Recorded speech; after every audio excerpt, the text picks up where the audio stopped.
I'm thinking now that the reason I was taken aboard was because there was no choice. I would have been dead.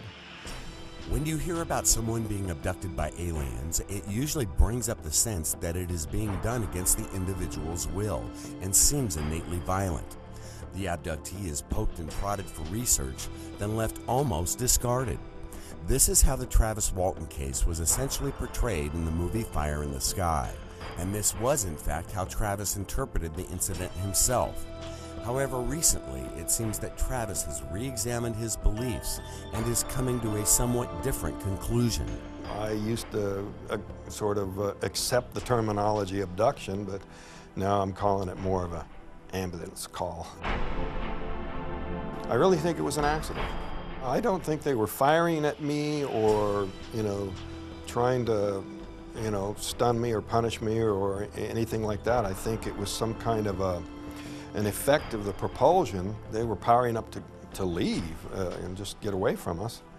And I raised up and got too close, and I think some kind of energy just found its way to ground. In hindsight, I'm thinking that a lot of the terror and a lot of the fear that I was reacting with and the pain I was experiencing had nothing to do with anything that was being inflicted on me, and it was just sort of an accident of circumstance. The crest of the ridge was to our right and a little, higher than the road itself. When he started speaking about his experience more than 3 decades ago, the subject was looked upon with much ridicule, and through his many lectures and travels, Travis has been able to connect with others that have had similar experiences. I really feel a kindred spirit with these people that have, gone through the kind of emotional impact. Because, prior to this, even though everybody's probably thought about it to some extent, to know for sure suddenly changes your whole perspective on the whole, life in general. I came to realize there's some very good cases out there, some very important things, some people that really ring a familiar bell with me.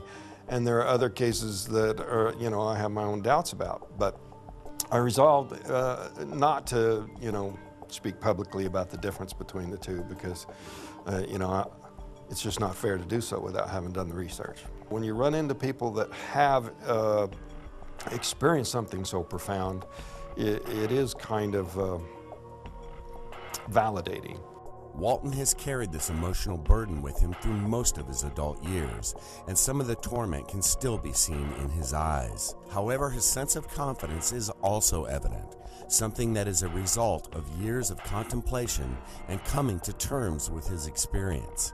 Having Steve Pierce and John Goulet speak out about the event is also something that has helped give Walton a sense of solace. I think having the other guys, validate, I'm not just alone. I feel like a broken trail for them, but at the same time, having them come along and add to, what I'm saying, really does help a lot. Recently, Open Minds brought attention to the polygraph test that was administered by law enforcement shortly after the incident. And as technology improves, Travis continues to take these tests.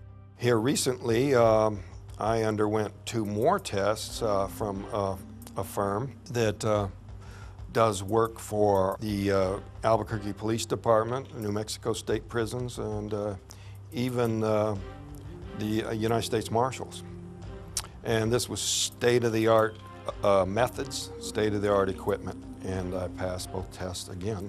One thing that people tend to overlook is the polygraph evidence, to have this many people passing a polygraph test on a single issue, back at the time was judged, the odds against that would have been 1,000,000 to 1, in the words of the president of the American Polygraph Association. The truth of why this happened to Walton will probably never be known, and one can only speculate as to what really goes on inside someone after such an occurrence. Walton's persistence to try and make sense of something so profound has given him a deeper understanding of humanity, an understanding we should all respect.